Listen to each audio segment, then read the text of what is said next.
عندما ينظر الإنسان في هذا الكون العجيب وفي هذا الخلق العجيب، والله ما يملك إلا أن يدعو الله سبحانه وتعالى ويقول: إلهي إلهي بمن أرتجي، وما غير عفوك عني أريد.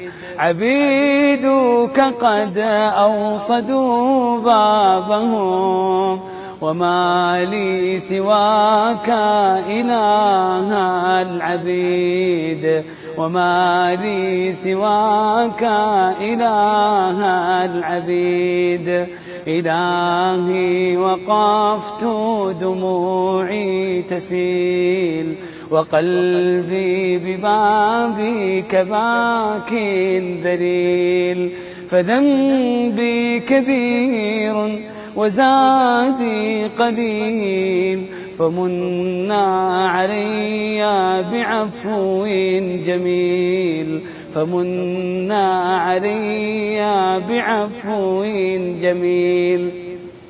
أتيت أجر خطايا السنين، أتيت إلى أرحم الراحمين، وكل اعتقاد وكل يقين بأن لديك شفاء العليل، بأن لديك شفاء العليل.